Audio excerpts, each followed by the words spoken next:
38の時に老けたと思ったとしたら、それからの人生がずっと老けた認識のままで生きないといけないんです。今日という日が一番若いんです。こんにちは、おけまもこと加藤ひとみです。今日の動画はですね、自分はもう老けてしまってもうどうにもならないってすごく落ち込んだ時に見ていただきたいんです。女性なら誰でも経験あると思うんですね。特にこの若見えチャンネルを見ていただいている方はそのような経験をされて今に至っていると思うんですけれども、鏡を見るたびにいろんなところが気になってきて、もう自分は若くはないんだって自覚してしまって、もう何をやってもダメかもしれない、もう若い日には戻れないってすごく落ち込む時が誰でもあると思います。どのように気持ちを整理したらいいか、どういうふうに気持ちを持っていけばいいのか、どうすれば明るい気持ちになれるか、そういうこともね、私の自身の経験を交えてお話していきたいなと思います。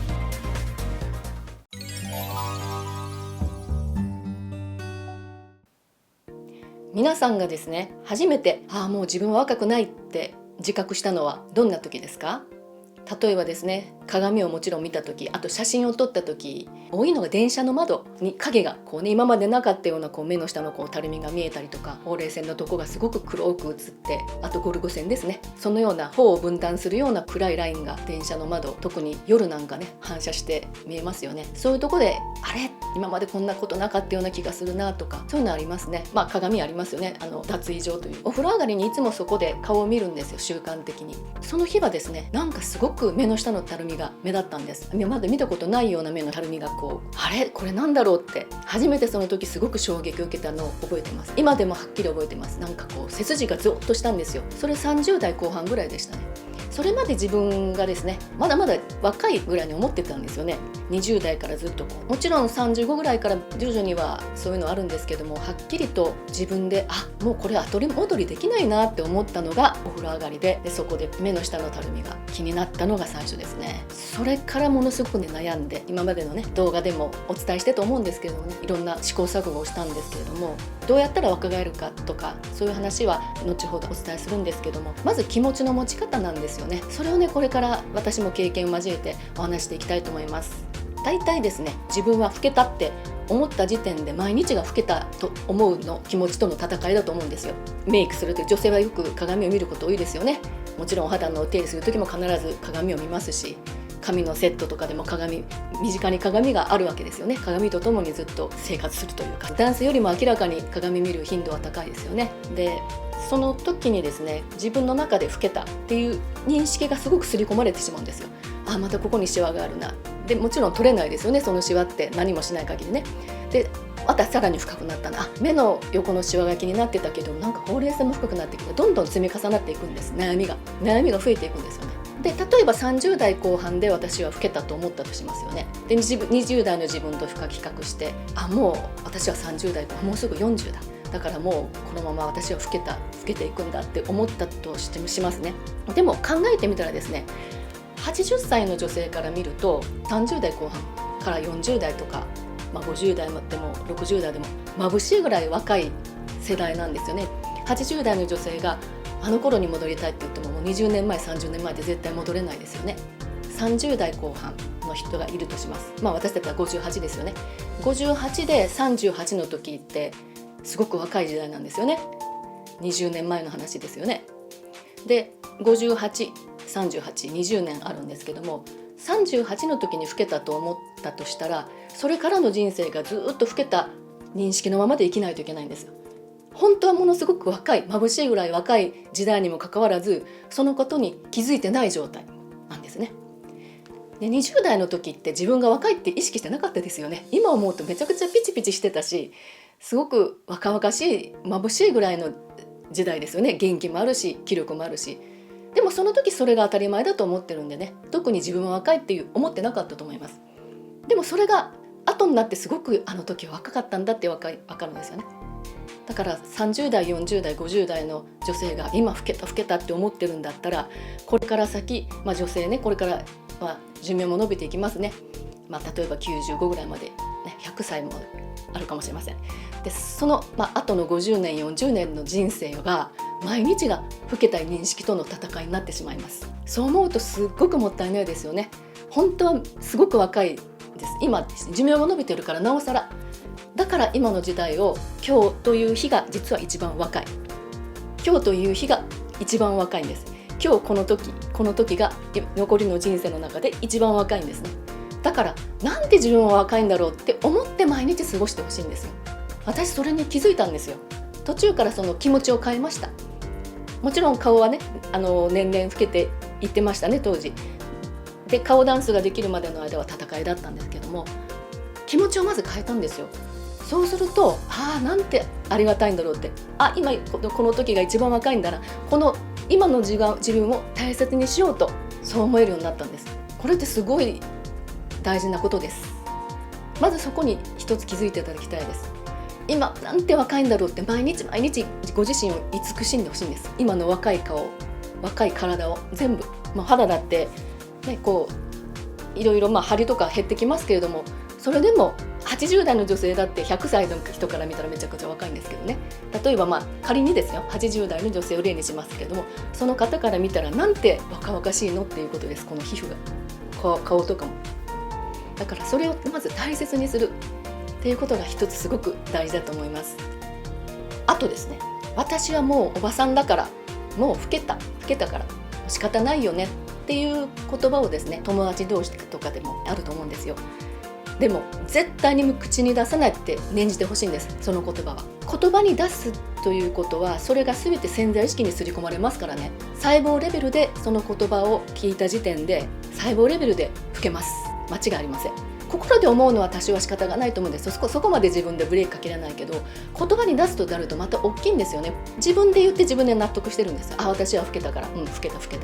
自分はもうおばさん、じゃあやっぱり自分はおばさんなんだって自分で納得するんですよ。自分で言ってしまって、その言葉を出す時にはそんな特別な思いはないかもしれないんですけど、とにかくそれを言うのが癖になってると全て聞いてきて自分に返ってきます。なので次のもう一つはですね、おばさんだからって言わないこと、これがとっても大事なんです。おばさんだからもうダメだとか、どっこらしょとか、私もよくやるんですけどね、よいしょとかね、座る時にね、そこは掛け声なんで、それはあれか、本当は言わない方がいいって言いますね。本当はね、よいしょとかどっこらしょとか言うのはあんまり言わない方がいいみたいです。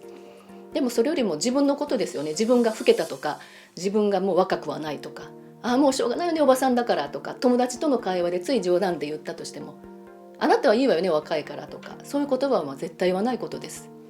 それがすごく大事だと思います。今の自分が一番若い、残りの人生ね、長い人生まだ続きます。その中で今この時、今動画を見ていただいているこの時間、何分何秒でにも、ありますよね。それが今この時が一番若い、なんて若いのっていう気持ち、それに感謝して、それを自分自身で楽しむ、若い時代を楽しむということがまず一つ。あとおばさんっていうことは絶対に言わない。自分が老けたっていうことを自分に聞かせない、絶対言わないこと、まずそれ2つ目でしたね。これからじゃあどうしたらいいのか、言葉メンタル的にはそれで、確かに今若いんだな、今若い時代だから大切にしないといけないなと思ったけども、実際問題何もしなかったらやっぱり顔は年齢とともに自然の摂理でやっぱり老化の兆しが見えてきます。ではどうするかということなんですけども、一つ今やってること、皆さんやってもらってること、顔ダンスですね。とにかく筋肉を鍛えてベースを上げておくこと、これがまず大事です。でシワ、やっぱりシワを気にされる方が多いですね。コメントとか見てて、もちろん顔は一枚顔なので、顔は一枚顔なので、動かせばどこか動きますよね。どんな髪でもそうですよね。髪を動かせばくぼむところもあれば出っ張るところもある。だから動かせばへこみますね。そこをまず気にせずに、とにかくベースを上げていくことなんです。老けて見えるのは原因の一つはですね、シワよりもたるみです。でたるみを引き上げていく、たるみを改善、たるみというのは下に下がることですね。それを上げていくにはまず筋肉を鍛えることがまず一番大事なんですね。だから毎日筋肉を鍛えましょう。シワはそこで気にしないことで、気になるシワはテープを貼るとか指で押さえるなどして、とりあえずはまず顔を上げていくことを一番に考えてください。で顔を上げていくと筋肉がですね育ってくると、皮膚を下から押し上げてくれるんですよ。なので最初は目立ってたシワがだんだん目立たなくなるということがとても多いんです。だからトレーニング初期の方はやっぱり筋肉弱ってて、それで筋肉を上げることをやるわけですけども、まず皮膚がですね筋肉に追いついていかない時にシワができやすいので、最初の時はシワが目立つと思ってください。でもそこを乗り越えてほしいんです。そこをまず乗り越えてください。とにかく毎日ででこれですね、私の経験上週4回以下では効果がありません。例えば極端に話、1日1時間を週4日やったとします。であとの3日は何もしない。それよりもですね、毎日10分でいいんです。10分を毎日続けるっていうことの方が効果がはるかに高いです。なぜかというとですね、人間の細胞は日々老化しています。毎日、昨日の自分と今の自分は違うんですよ。同じではないんです。必ず昨日よりも顔は下がってます。何もしないと下がってます。筋力が必ず落ちていくから。今日やってようやく昨日に追いつくんです。昨日の自分に。昨日ここですね。で、今日はこんだけ落ちてます。何もしないと。で、昨日に追いつこうと思ったら顔を動かしとかないといけないんですよ。顔ってたるむから毎日。ましてや今の自分より昨日の自分よりも若くなりたいんですよね、皆さんね。私もそうですよ。みんな誰でもそうです。若返りたいですよ。でもそれに追いつこうと思ったらまずやっといた上にさらにやらないといけないんですよ。ちょっとやっただけでは昨日と同じレベルだと思ってください。それでもいいんですけどね。なのでとにかく心を込めて一生懸命やるということをちょっとでもいいからやること、疲れていても5分でもいいからとにかくやっとくことでないと昨日に追いつきません。例えばよく例に出すんですけども、生まれての赤ちゃんが1歳になるまですごく体も顔も変わってきますよね。本当にびっくりするぐらい変わります。生まれたての赤ちゃんと1歳児っていうのは。でも毎日育ててたりすると、毎日見てると同じように見えてるんですよ。どんどん目の前で大きくなってるわけじゃないので。でも積み重なるとそんだけの差があるんですね。で、私たちもう40代以降になると、もちろん30代もそうですけども、日々毎日年齢重ねて老けてます。これもよく例に出すんですけども、久しぶりにお身内の方に会ったとしますよね。お父様でもお母様でもね、親戚のおじさんおばさんとか、1年ぶりに会った時にびっくりするぐらい老けてたっていうのないですか？一緒に生活して見てたらね、そんなに違いはわからないと思うんですけども、久しぶりに見ると明らかに1年前よりも年取ったなっていうのを、胸がキュンとすることありますよね。私の母親も年取ったなってね、私も思うんですけどね。それと同じことが今の私たちに起こってるんですね。毎日こう老けていってます。だから昨日の自分と今日の自分は一緒ではないということは、ちょっとでも鍛えとかないとダメってことなんです。で、これですね、毎日なんですよ。だからやってない期間が長ければ長いほど落ちていきますから。なので、たとえその1日今一生懸命頑張ってやって今日すごくやって次の日やらないで、1日飛び飛びだったら週4日か3日ですよね。それでは意味がないです。毎日積み重ねることによって顔はベースを維持できるし、また少し上がることもできるんですね。なのでとにかく毎日やること、これがすごく大事です。はい、次の大事なのはですね、先ほど10分ほどやるって言いましたね。5分でも10分でも顔を動かすことが大事って言いましたけれども、それでも1日10分やったとしても後の時間は何もない時間ですよね。普通に話をしたり、お仕事したりとか、その時間がすごくもったいないですね。なのでね、おすすめはですね、顔ダンスをしてない時、表情筋を鍛えてない時でも口角だけは上げておく。ここちょっとだけ意識しておくだけでもだいぶ違います。顔のたるみとも違うんですけれども、人から見た時ですね、いくらですねよそ行きの顔だけ矢を作っててもダメなんですね。電車に乗った時によくわかりますよね。みんなすごい真顔ですし、もちろんニコニコはすることないんですけども、口の周り、そう今マスクしてるからね、わからないんですよね、余計にね。だから余計にみんなここ緩んでると思うんですよね。なおさらです。やっぱり今外ではちょっと分かりにくいですけどもね、もちろんマスクの中でもそうですし、ご自身がご自宅にいる時、お料理する時、そういう時でも全部口角だけを上げてほしいんです。口角を上げてるって意識がなくなった時が成功ですよ。もう定着したってことです。真顔とその笑顔との差があるとすごく自分でショックを受けるんですよ。パッと鏡を見た時にすごくなんて自分は老けたのって、そういう一瞬があるんですよね。でもその口角を常に上げてたら、もうそれが自分の顔になるので、自分が老けたっていう感覚を持たなくなると思います。口角は常に上げとく。で、顔に隙を作らないということ。家の中にいても誰かが見てくるぐらいな気持ちでいるのが一番いいですね。足をきれいに保とうと思ったらミニスカートがいいとかいうの聞いたことないです？ミニスカートはさすがに私も履きませんけれども、よくそういうの言いますよね。腕は出しておいた方がいいよとかね。さらされてるところって意識しちゃうんですよ。それがいいんですね。緊張感があるわけですよね。ですのでですね、口角常に意識した、すごくこれ大事です。口角をぐっと上げて、ご自身でなんとなくここに力が入っている状態を維持すること。こうしておくとですね、顔に隙ができない。それといつ何時人に見られても若々しい顔になれます。とですね、自分の中で好きなところ絶対あると思うんです。顔にしても体でも何でもいいですよ。ちょっとこう胸の形がいいとかね、ちょっと私この首筋がちょっと自慢あるのよねとかあるじゃないですか。なんとなくね、目がすごくキラキラして私は綺麗で大きくてそこが魅力なのよねとか、ここにあるほくろがちょっと色っぽいでしょとか、絶対一つあると思うんですね。それをご自身でね自慢に思ってください。最大限にアピール、アピールするって言ってもね、人にこうどんどん見せていくって意味じゃないんですけども、誰にも負けないものが絶対一つあると思うんですよ。足が綺麗とか、ウエストはちょっと太いけども足がスラッとしてるのよとかありますよね。大きめのお尻が魅力的なのよとかね、ウエストが細くてお尻が大きいとか絶対あると思います。それをご自身でねすごく大事にしてほしいです。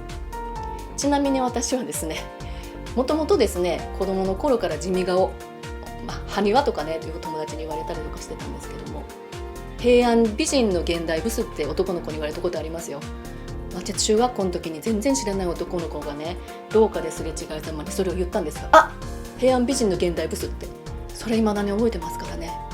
ショックなんですよね。平安美人ってどんなんだろうって後ですごく調べましたけどね、確かにこう全体的に子作りで、ここがね私ね若い頃はねこうぷっくりしてたんですよ。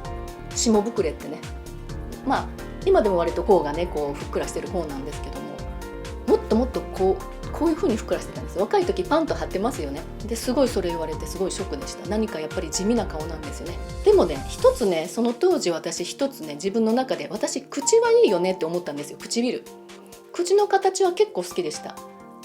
その頃はちっちゃい口がねもてはやされたんですよ。で私ちっちゃいじゃないですかって変ですよね。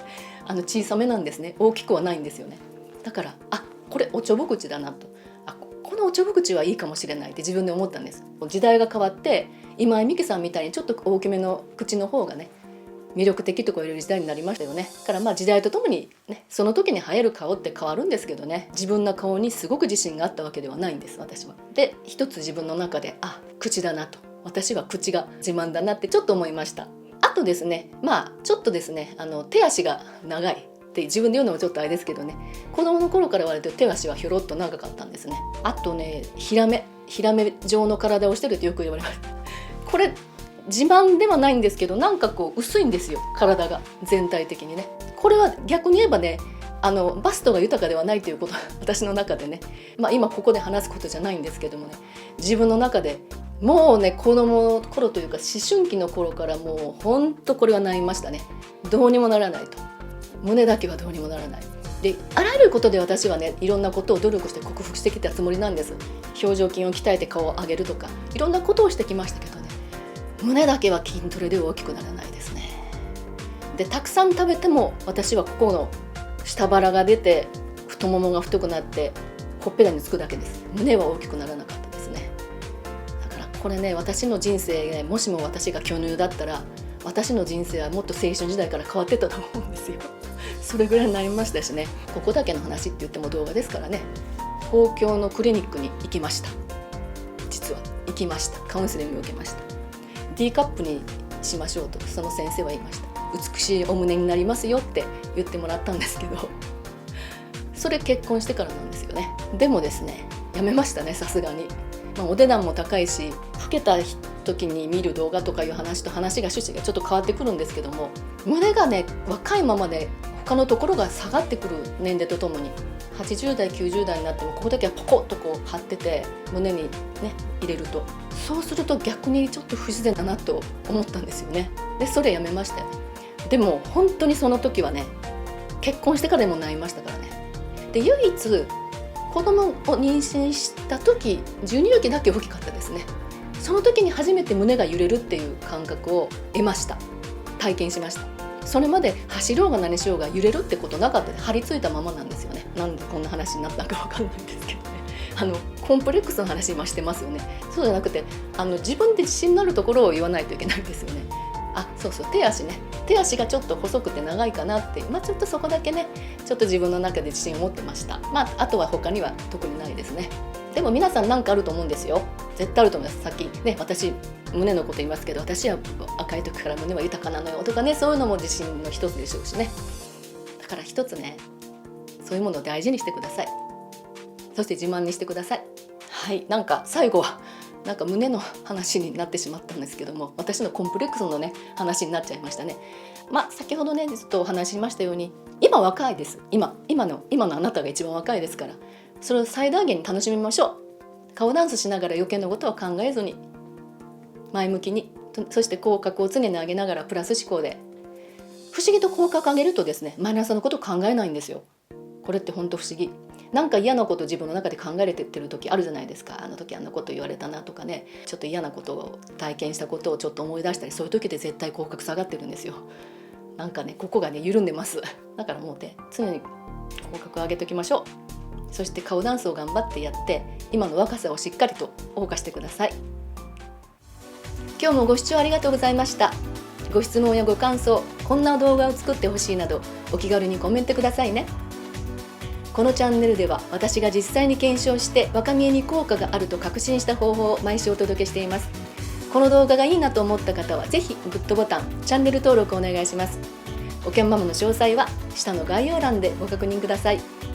それではさようなら。おけんママでした。